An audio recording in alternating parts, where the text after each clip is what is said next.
social, entretenimiento, cultura, deporte, actualidad, salud, personajes, todo en un solo canal. Telezapatoca, proyectando la imagen actual.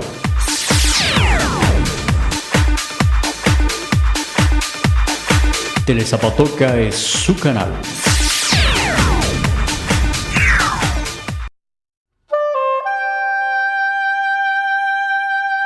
El siguiente programa es para toda la familia. No contiene escenas de sexo ni violencia.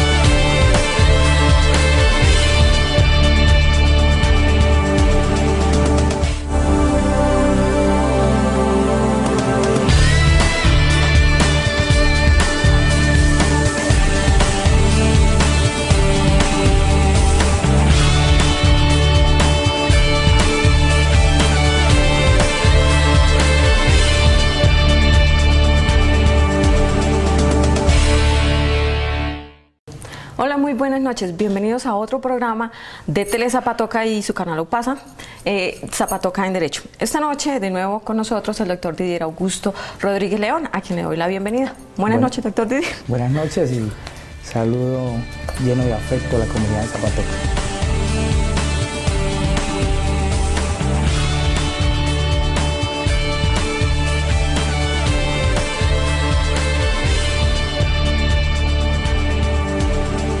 Muy bien, doctor Didier. Para hoy, entrando ya en el tema, un tema bastante polémico, bastante nombrado en las noticias, y es acerca del proceso de paz, el famoso proceso de paz acá en Colombia. El presidente Juan Manuel Santos confirmó en una noticia, por una locución que hizo, que no se repetirían los errores del pasado. Lo mismo hizo las FARC, Timo León Jiménez, si no estoy mal, en un video, que las FARC negociarían o iban a la mesa sin rencores ni arrogancias. Doctor Didier, la noticia de la confirmación de los diálogos pues generó diferentes reacciones, unas a favor y otras en contra. Háblenos acerca del marco jurídico para la paz, que es lo que en sí es el centro de la negociación. Bueno, bien, como tú lo señalas, es un tema que está en el orden del día, de gran interés para los colombianos, quienes tenemos un interés común, y es conseguir la paz. Sin embargo, todo lo relacionado con este tema genera polémica, y el presidente Juan Manuel Santos le ha apostado a lo que él ha denominado el marco jurídico para la paz. El marco jurídico para la paz, proyecto de ley presentado en el Congreso de la República, aprobado por el Congreso de la República. Actualmente se está estudiando en la Corte Constitucional. Precisamente esta semana estaba el presidente en la Corte Constitucional sustentando el marco jurídico para la paz. Y ese marco jurídico para la paz tiene como fin establecer unas reglas, unos parámetros que hagan, que seduzcan a los grupos al margen de la ley, en este caso a las FARC, a los miembros de las FARC, a desmovilizarse, que le otorgue unas, llamémoslo así, garantías, que para ellos sea benévolo entrar en esa negociación. Entonces, el marco jurídico para la paz tiene como fin que los miembros de los diferentes frentes que existen en el país, estas personas que están en la selva, que no han cometido delitos de lesa humanidad, sino que integran como tal las filas de las FARC, se puedan desmovilizar y no sean investigados. Y eso ha sido una crítica grande, porque dicen los críticos que es el camino a la impunidad. Y entonces en el marco jurídico para la paz le dicen: desmovilícese, no lo investigamos. Solo se va a investigar aquí a esos cabecillas que han cometido delitos de lesa humanidad de gran envergadura. Y entonces En atención a ese marco jurídico para la paz, la Fiscalía levantó unas órdenes de captura, bastantes órdenes de los miembros que hoy están en la mesa en La Habana, Cuba. Esas personas sobre las que recaía un gran número de órdenes de captura fueron levantadas por la Fiscalía y se estableció como un pliego de condiciones en las que las FARC establecen sus puntos de vista y el gobierno establece otros puntos de vista, puntos que se están discutiendo en la mesa. Pero aquí hay que señalar que el presidente Juan Manuel Santos se eligió bajo la política de la seguridad democrática, el presidente Uribe, quien seguramente, o por lo menos desde que tengo uso de razón, ha sido el presidente que más fuerte y más contundente ha sido con las FARC. El presidente Uribe tiene un antecedente y es que él creó la Ley de Justicia y Paz. La Ley de Justicia y Paz también permitió, por ejemplo, debilitar y acabar en gran parte con el paramilitarismo en Colombia. Sin embargo, no ha sido suficiente y hoy por hoy el presidente Santos ha establecido o le ha apostado a ese marco jurídico para la paz. Aquí no estamos asumiendo posturas en favor o posturas en contra, simplemente de una manera muy objetiva estamos planteando los puntos de vista en relación con este importante tema. Pero para concluir, el marco jurídico para la paz es una estrategia que permite no investigar a estas personas que integran estos grupos de las FARC para permitirles desmovilizarse, motivarlos a que se desmovilicen y con ello poder conseguir eso que tanto anhelamos, que es la paz. O sea, a esos desmovilizados se podría decir que se los van a premiar con una casa por cárcel.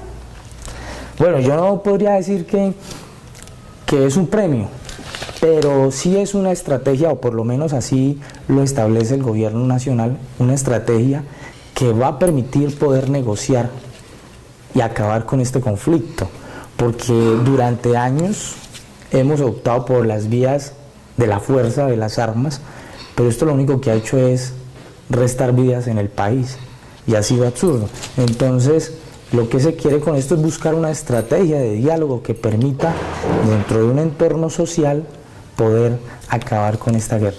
O sea que el marco jurídico para la paz se diseñó para hacer como un equilibrio entre paz y justicia. Seguramente que sí, seguramente que lo que se quiere con esto no es solamente conseguir la paz, sino también reparar a las víctimas que han sido afectadas con esto. Y cuando hablamos de reparar, hablamos de justicia. Entonces seguramente que sí es apropiado el comentario. Y para las otras personas que, por ejemplo, están en una cárcel, que hay muchísimas, ¿por qué no hacer lo mismo? Bueno, en el derecho penal tiene un principio y es que la ley no es retroactiva. En el derecho penal hay un principio que la ley es retroactiva.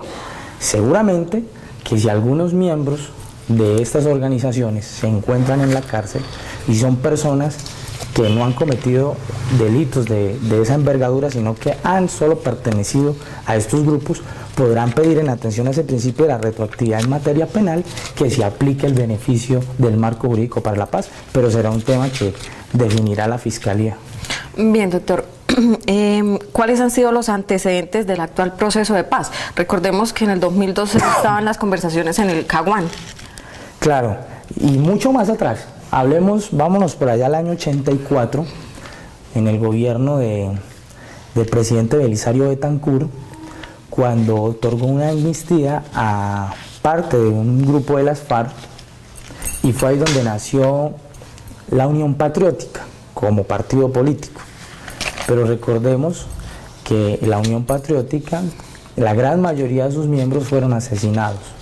Y fueron asesinados porque se componía de personas que pertenecían en gran medida, o por lo menos así en los medios lo señala, que pertenecían al grupo de las FARC. Entonces, ese fue como un inicio, esa amnistía. Luego, por allá en el año 89, en el gobierno de Virgilio Barco, en ese año, vino también un proceso de paso, por lo menos una desmovilización del M-19. Recordemos que el M-19 fue un grupo que surgió en atención a unas presuntas alteraciones en los resultados de la presidencia cuando el señor Misael Pastrana Borrero ganó las elecciones. Ese grupo del M-19, en el gobierno de Virgilio Barco, que entregó sus armas, se movilizó. Recordemos que ese grupo hizo la toma del Palacio de Justicia, la embajada, en fin, varios actos que costaron muchas vidas en el país. Entonces, en el año 89, el M-19 se desmoviliza y vea usted que muchos de los miembros hoy están en la vida pública. Por ejemplo, el alcalde de Bogotá, el segundo cargo más importante del país, el señor Gustavo Petro, pertenecía al M-19. El señor Navarro Wolf, quien fue gobernador de Nariño y el senador de la República, también pertenecía al M-19. Después de eso, en el gobierno de César Gaviria, en México también trataron de haber unos acercamientos, pero fracasaron. Y después viene lo que tú mencionabas, el Caguán, por ahí en el año 2002, con el presidente Pastrana.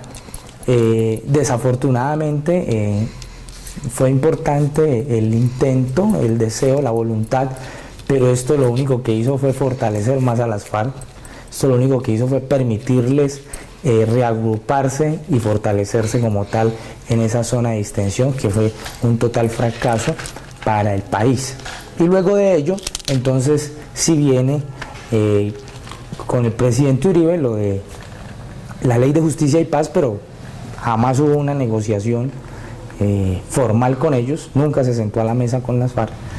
Y ahora el marco jurídico para la paz, que todos los colombianos pues añoramos pueda finalmente alcanzar ese objetivo, que es la paz en Colombia. Doctor Didier, usted nos dice que el M-19, el doctor Petro, o sea que los altos mandos de las FARC pueden ser alcaldes, gobernadores o presidentes de la República. Mire, ese es un tema, ese es un punto que está en discusión en La Habana. Y precisamente las FARC lo han pedido ahorita en la segunda ronda de negociaciones. Uno de los temas fue ese. Sin embargo, el gobierno pues ha sido claro en ese sentido y ha dicho que no va a negociar aspectos que inicialmente no se hubieran pactado. Entonces, yo creo que va a ser difícil, pero hay que entender algo. El sentido de la desmovilización es, en principio, desmovilizarse. Segundo, reintegrarse a la sociedad. ¿Cierto? Que este guerrillero se desmovilice y se reintegre a la sociedad. Tercero, que se resocialicen. Y si se resocializa y se reintegra, pues uno diría, ¿por qué no puede acceder a los derechos de todo ciudadano? Sin embargo, el costo político de pertenecer a estos grupos, pues es grande. Sin embargo, en la política, pues nada está escrito, y le pongo el ejemplo de Gustavo Petro, de Navarro Wolf, que pertenecieron al M-19 y hoy ocupan grandes cargos del orden nacional. Doctor Didier, o sea que los colombianos podemos hacer borrón y cuenta nueva, hacer que no ha pasado nada con todas las víctimas que las FARC y que los grupos al margen de la ley han hecho. No, pues precisamente esa es una de las grandes críticas que le hacen a este marco jurídico para la paz, porque no puede pretenderse que con ello se genere impunidad. Entonces... Ok, doctor. ¿Cuáles son las posiciones de quienes están a favor y los que están en contra de este proceso? Claro, y lo mencionaba hace un momento, el principal crítico de esta situación ha sido el presidente Uribe.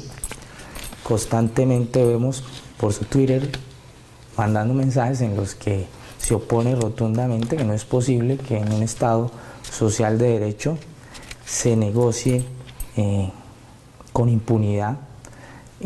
Señala él que este es el paso a la impunidad, que en ningún Estado puede aceptarse que mientras se esté hablando de paz afuera se estén matando los soldados de la patria. Hace exactamente unos 8 días en Arauca hubieron más de 15 soldados que perdieron la vida en atención a un ataque de las FARC. Entonces es una posición válida y como ciudadanos la entendemos, de la gran preocupación que genera que con este proceso se genere impunidad, sobre todo porque muchas de esas personas que no van a ser investigadas, ¿sí?, que van a salir, se van a reintegrar, a resocializar, van a dejar de contarle a la vida pública y a la justicia misma muchas de las cosas que se cometieron mientras ellos integraban a las FARC. Entonces eso es impunidad, y esa impunidad genera que no se pueda llegar a la verdad. Entonces los críticos pues básicamente han señalado eso, que no puede, que este es un proceso que avanza hacia la impunidad y que no es posible y aceptable que mientras se esté hablando de paz en Cuba, aquí en Colombia las FARC estén atacando a la sociedad civil. Pero contrario a eso, las personas que sí manifiestan su acuerdo en atención a este tema señalan que sentarse en la mesa con las FARC si implica una disminución notoria y absoluta de armas en la selva, eso lo justifica. Segundo, que es importante que la solución a este conflicto, que el camino a la paz no se dé por la vía de las armas, de la guerra. Por el contrario, que pueda concertarse la paz bajo el entorno de un diálogo social con estos grupos y estableciendo estrategias que para ellos le permitan o les seduzca reintegrarse nuevamente a la vida civil. Entonces ahí están los dos puntos de vista. Lo importante es que finalmente pues, se pueda conseguir. Y, doctor, no sé, de pronto los guerrilleros que se están desmovilizando, me parece que están cansados de tanta situación, mientras los altos mandos están disfrutando de La Habana, Cuba. Bueno, esa ha sido otra de las críticas que se le han hecho al proceso de paz, de cuánto le vale al Estado tener a su comitiva en Cuba, ¿cierto? Sin embargo, pues bueno, eso es un tema que al momento de determinar si el fin justifica las causas, claro que lo justifica. Si el Estado tiene que entrar en unos gastos operativos, logísticos, para conseguir la paz, yo no le veo reparos a esa situación. Lo importante es que no pase lo mismo que pasó en el Caguán. ¿Cierto? Ok. ¿Habrá justicia y paz? Es lo que todos los colombianos deseamos. Es lo que todos los colombianos deseamos. Ojalá que sí, ojalá que sí. Sin embargo, el tema de justicia, que implica también verdad, es el que está en entredicho.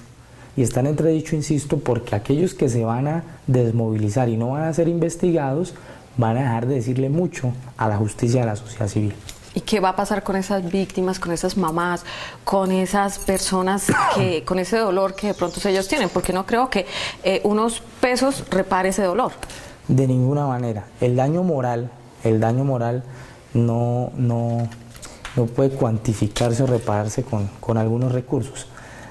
Sin embargo, precisamente el gran temor es que esas víctimas que sus familiares han desaparecido, y no se saben en dónde están, en qué fosa común los tienen, qué pasó con ellos, de qué forma murieron, pues es precisamente ahí donde, lo comentaba en un anterior programa, pueden estas personas, si agotan la jurisdicción interna del país y no le dan solución a esto, acudir a la Comisión Interamericana de los Derechos Humanos para que sea la comisión la que obligue al Estado colombiano a darle una respuesta a estas personas.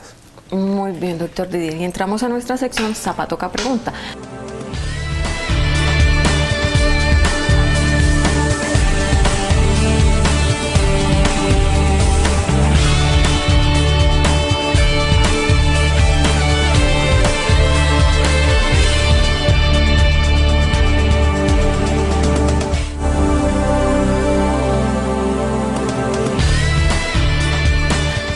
Hay unos temitas que nos enviaron a nuestro correo electrónico zapatocaenderecho@telezapatoca.com y nos dicen qué efectos puede traer para las próximas elecciones el fracaso o el éxito del proceso de paz. Creo que ya están, no sé si en sesión, la reelección del presidente Juan Manuel Santos. Él no lo ha decidido, pero ¿qué pasaría con eso? No, los efectos, todos, muchos. Es decir, lo que va a definir el futuro político del país no es otra cosa diferente que el proceso de paz. Eso es algo claro. Si el proceso de paz fracasa, tenga la absoluta seguridad que el presidente Juan Manuel Santos no va a una reelección. Contrario a eso, si el proceso de paz, por el contrario, prospera, funciona, seguramente que ese va a ser su principal argumento para ir a la reelección. Ahora, en un escenario hipotético en el que el presidente Juan Manuel Santos no vaya a una reelección, pues él en su inteligencia ya tiene al ungido, que fue su ministro, digámoslo así, estrella, Germán Vargas Lleras, quien renunció al Ministerio de Vivienda y hoy está al frente de todos estos temas políticos del presidente Juan Manuel Santos. De manera que si no es con cara, es con sello, pero ellos le apuestan a mantenerse en el poder. Ujú. Bien, doctor. Miles de afectados por las acciones terroristas que han dejado en Colombia, estas víctimas están pidiendo pista para entrar al proceso de paz. ¿Por qué no los han dejado? Claro, eso es muy importante, porque ya ha sido otra de las críticas. En la mesa solo está el gobierno y las FARC, pero ¿dónde quedan las principales víctimas o afectados con este conflicto, esta guerra absurda? Importante que dentro de la mesa de negociación también hubiera un espacio y se tuviera la palabra para las víctimas. Ok, doctor. ¿Y por qué o para qué las FARC piden y hacen peticiones que no están dentro de la agenda?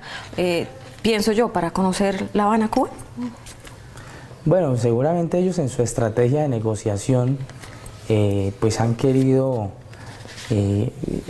siempre en las negociaciones hay que pedir lo más para que le den lo menos. Entonces ellos seguramente que están pidiendo aspectos que desde todo punto de vista son reprochables y que el gobierno ha manifestado que no va a entrar en esas discusiones. Y las víctimas que no han sido reparadas con el proceso de paz, ¿a dónde pueden ir? ¿A dónde pueden acudir? ¿Con quién? Claro, las víctimas cuando termine el proceso de paz, si llegara a darse, y muchas de las víctimas sintieran como en efecto va a pasar, no se van a sentir reparadas integralmente, seguramente que luego de agotar todas las instancias internas, tendrán que acudir a la Comisión Interamericana, lo reitero, a la Comisión Interamericana de los Derechos Humanos, para que sea esta comisión quien determine si efectivamente hubo una vulneración a los derechos mismos de estas víctimas y corra un traslado a la Corte Interamericana para que ésta obligue al Estado a repararlos integralmente y, aparte de repararlos, a contarles la verdad. Doctor, para finalizar, podríamos destacar que las víctimas son la columna vertebral en la política que ha desarrollado el gobierno en busca de acabar el conflicto en nuestro país. Entonces, ¿por qué pagar justos por pecadores? Bueno, precisamente lo que quiere el gobierno con el marco jurídico para la paz es eso, reparar a las víctimas. No solamente sentarse a la mesa, negociar y conseguir la paz, sino que como consecuencia de eso, como un proceso posterior, entrar en un estado de reparación a todas estas víctimas y que no simplemente se quede con la satisfacción de todo colombiano, que es que se consiguió la paz, pero que los perjuicios que eso me dejó no han sido reparados. Entonces, el éxito del proceso no es solamente conseguir la paz, sino reparar a quienes fueron víctimas de esa guerra. La Iglesia Católica siempre ha estado en todas esos momentos. Yo creo que en este momento tiene que hacer ese mismo rol. ¿En dónde está la Iglesia Católica en la mesa de negociaciones? Bueno, no tiene, digámoslo así, asiento o silla dentro de la mesa de negociaciones, pero ha sido una institución muy importante para el proceso de paz. ¿Y qué más importante que la Iglesia Católica esté apoyando estos temas? Y esto es un tema donde no solamente la Iglesia, sino todas las instituciones del país tienen que converger en ese sentido. El apoyo total al gobierno para poder alcanzar ese logro.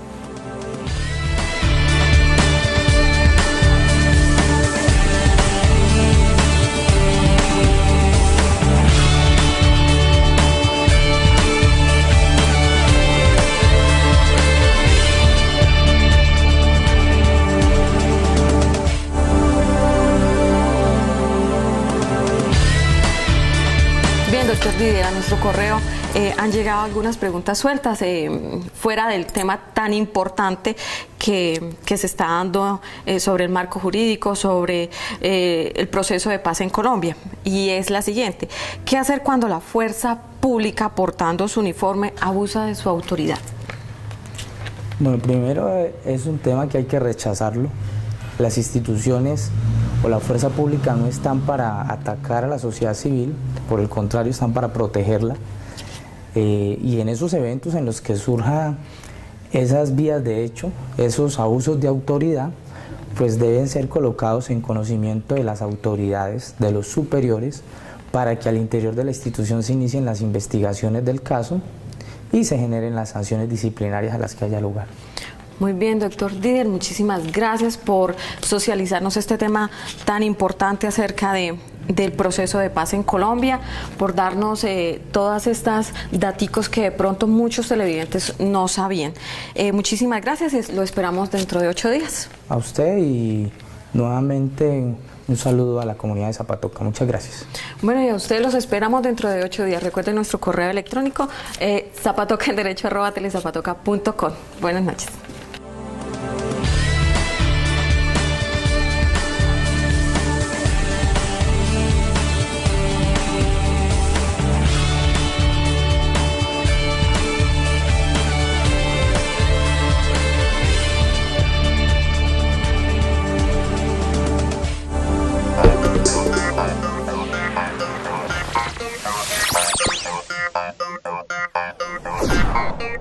Thank you.